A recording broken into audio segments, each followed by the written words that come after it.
Hello and welcome, beloveds, to another prophetic update. My name is Dr.MumbiSeraki.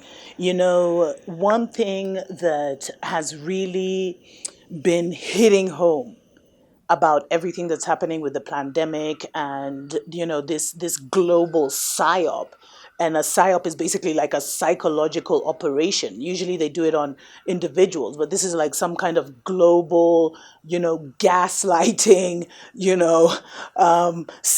psyop. I don't know how else to put it, that we are in. And what I realized is, like, for so long they have lured us into their matrix. They've used alternative voices to lure people into their matrix, to get them addicted to coming on these different platforms and checking out what this person is saying and what that person is saying. But there has been literally a truther apocalypse, across the platforms. And many didn't make it, many were taken off, many were switched, and many were turned. And so it's really, really important, beloveds, that before anything else, you work on your spiritual discernment. You work on hearing that voice for yourself of who is right for you, who is wrong for you. There are many nations on this planet. There are many kingdoms that are here. You need to identify which kingdom do you belong to. I'm not going to break it down to being as simple as, good and evil, or God and the devil, or whatever you want to say it. I mean, who's God? Which God? There are many kingdoms here at such a time as this. Many, many nations have come to offer a spiritual rescue to their people at such a time as this. And what you need to do is you need to identify which kingdom do you belong to.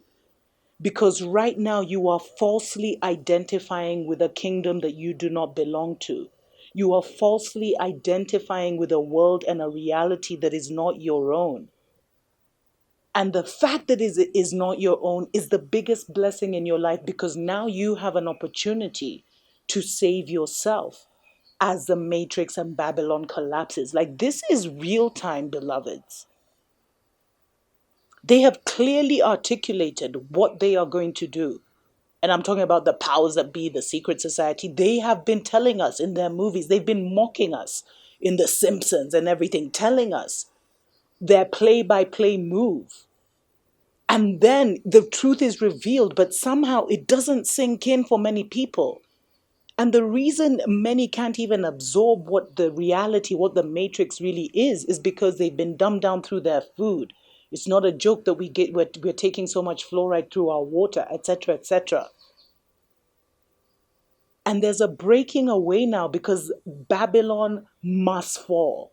Babylon tells you they will fall, but they try and convince you that many will fall with them. And that doesn't have to be the case. There are many kingdoms here on this place we call Earth, or Gaia, who have come to spiritually rescue their people. There are countless messiahs, countless chosen ones, chosen by their nations to come here to set their people free. But they've been lulled into a deep sleep by the matrix. And literally they've been harvesting like our energy, our spirit, our power, our mental power, our material power, our spiritual power to run their world. They tell us what we're going to do, we absorb it and create it for them. They're like the script writers, and we're the manifestors. But we've been manifesting the wrong thing for too long. Are you going to make it? Your kingdom is upon you. The kingdom of your people is upon you. There is a great spiritual rescue that is underway. One earth, many kingdoms.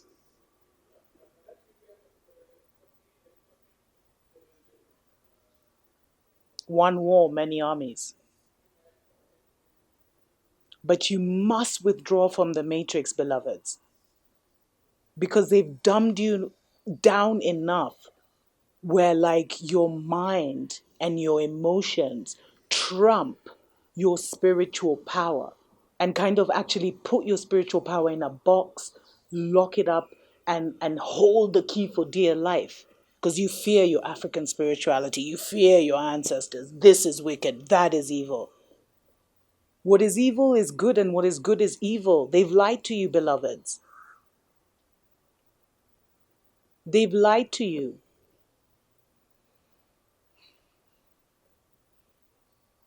The world is upside down and back to front. You chose to come into this maze, this madness. You have a spiritual army. You do not walk alone.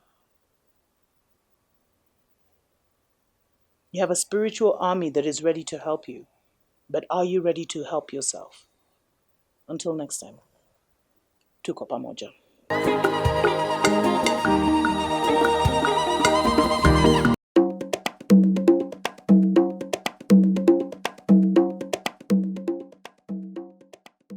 And as a first lady, people tend to assume you don't know much. And I'm okay with that, as I'm not always in the mood to talk, and it gives me time to observe people and power. It's always a lesson to see how power is used by those who have it and how people who don't have it behave around it. It's fascinating to watch. The question I want each of you to ask yourselves today is, do you have a plan about how you will yield power? It seems like a simple question, but the reality is that the answer is complex. Power is corrosive. It does change people. You can't control something you don't understand, and it's important that you observe power dynamics. Be clear on how you behave around it and how you behave when you have it. When you have power, always remember how it felt not to have power and be guided accordingly. Time won't permit me to go into details, so there are 10 quick lessons I want to share that I've learned as an observer of power. Number one, try avoiding taking sides when politicians start clashing. There's a lot of grievances in the political space, and if you're not careful, you'll be forced to take sides. Politicians don't have permanent friends or enemies. They only have permanent interests. And when they fight each other, they normally don't include you when they make peace with one another. Number two, de-risk your political career with an economic vulnerability plan. I believe young people seeking to enter politics or the public sphere should first have marketable skills, a qualification, or a means of earning an additional income. There is no more vulnerable position than relying on the discretion of politicians for your livelihood, especially if you're unemployable outside of the public sector. Third, learn to accept defeat. I've seen many bright careers destroyed by the inability to accept defeat, whether it's electoral, whether it's not being considered for an appointment you felt you were best suited for, or given to someone who knows or does less than you. If you obtain public office, don't build your personality or your status around it. Positions are temporary. The worst time for a politician that I've observed is the day after he's been appointed, because that's the day he's